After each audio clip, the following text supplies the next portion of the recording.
उनको जल नहीं पिला पाया और मेरे बेटे ने उनको श्राप दे दिया। हरे राम, अब राज का निरीक्षण कैसे होगा, कैसे सुरक्षा की जाएगी? अपने तुरंत बालक को भेजते हैं, एक शिष्य को कहते हैं जाओ राजा परीक्षित से कह दो कि संत महात्मा की वाणी मिथ्या नहीं हो सकती, विप्र की वाणी कभी मिथ्या नहीं हो सकती, और जाओ बता दो कि अब क्या किया जा सकता है, अपने मरण को मंगलमय बना ले राजा परीक्षित। मेरे पुत्र ने उनको श्राप देकर बहुत बड़ा अपराध कर दिया। राजा परीक्षित के पास वो बालक जाते, कहते महाराज सीताराम, सभी मुनि के पुत्र श्रृंगी ऋषि आपको श्राप दे दिए हैं, साप्ताहिक दिवस में आपकी मृत्यु हो जाएगी और आप अपने मरण को मंगलमय बना लीजिए। आज राजा परीक्षित को ठहाका मार के हंस रहे हैं और रो रहे हैं। अपने पत्नी से कहते हैं देवी जानती हो? उनकी पत्नी कहती है बताइए स्वामी। रो रही है, कहते हैं हम जानती हो धरती पर कोई नहीं को वर्ष जन्मा जगमा ही, ना सतयुग में, ना त्रेता में, ना द्वापर में, ना कलयुग में ये कोई माई का लाल कह नहीं सकता कि मैं अगले क्षण में जीवित रहूंगा कि नहीं रहूंगा, कोई नहीं कह सकता। और कल की बात तो बहुत दूर है, एक क्षण भी हम बोल रहे हैं इस क्षण में अगले क्षण में जीवित रहेंगे इसकी कोई गारंटी नहीं है। लेकिन मैं देवी अपने कह रहा हूं पत्नी से, केवल पूरे ब्रह्मांड में धरती पर राजा परीक्षित ऐसा हुए हैं जो कि समझ गए कि देवी मैं ना आज मरूंगा, ना कल, ना परसों, ना नरसों, मेरी मृत्यु साप्ताहिक दिवस के अंतिम दिवस में होगी। क्यों? बोले संत महात्मा की वाणी मुझे लग गई है और श्राप नहीं, मुझे वो आशीर्वाद मिल गया। जहां मेरी गारंटी 1 घंटे की नहीं है, 1 मिनट की, वहां मैं 7 दिन जीने के लिए पा रहा हूं। कम है क्या? बहुत ज्यादा।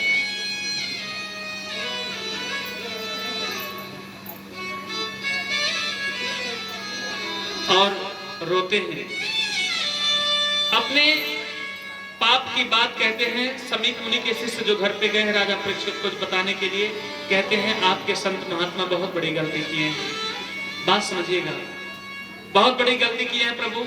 हमको श्राप दिए हैं कि मेरी मृत्यु आज से साप्ताहिक दिवस में होना।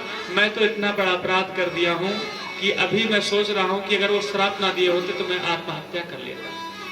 मेरा मृत्यु तुरंत तत्क्षण होना चाहिए, जो मेरे खानदान में कोई ऐसा अपराध नहीं किया है और हमको साप्ताहिक दिवस में मरने का श्राप दे दिए हैं। मैं अभी के अभी मरना चाहता हूं। मैं एक बूंद जल नहीं पीऊंगा, एक अन्न का भोजन नहीं करूंगा, मैं कुछ खाऊंगा पीऊंगा नहीं, मैं तुरंत मरना चाहता हूं। मैं मरा हुआ अपने आप को समझ लिया, मेरे हाथ से इतना बड़ा संत महात्मा समीप मुनि के गले मैंने मरा हुआ सर डाल दिया। लेकिन कहते हैं कि जो ब्रह्मा की लेखनी है वो कोई मेट नहीं सकता महाराज। कहते हैं विधि ना तेरा लेख किसी को समझ न आती है,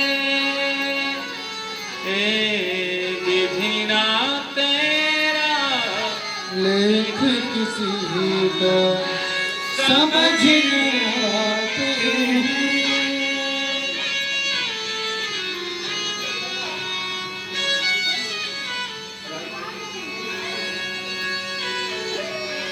जन जन के प्रिय राम लखन से बन को जाते हैं। विधि ना तेरा लेख किसी को समझ न आती है, समझ न आती है। ब्रह्मा का ऐसा लिखन था महाराज कि इतने प्रतापी श्री राजा परीक्षित को श्राप लग गया। अब सारा काम धाम छोड़ करके राजा परीक्षित जाते हैं, प्रयोग वेशन करके गंगा मैया के तट पर बैठते हैं। पूरे धरती के संत महात्मा सुनिए कि मेरे राजा को श्राप मिल गया है और अब उनसे हम लोग आज तक मेरी रक्षा की है मेरे राजा जी, तो संत महात्माओं का विप्रो का कर्तव्य बनता है कि अब चले अपने राजा के साथ में बैठे रहें।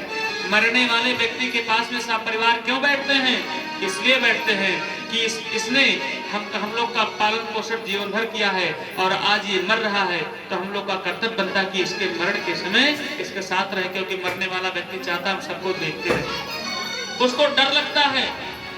यमराज के दूत जब आते हैं ना, काले काले वस्त्र पहन करके भैंसे पर बैठ करके भैंसों पर, तो बोले उनको बहुत डर लगता है। अपने परिवार को पकड़ना चाहता व्यक्ति, और सामने बैठे हुए आप लोग दिखाई नहीं देते, केवल अपना काल देखते हैं, मृत्यु देखते हैं वो। इसलिए मरने वाले व्यक्ति के पास में बैठना चाहिए।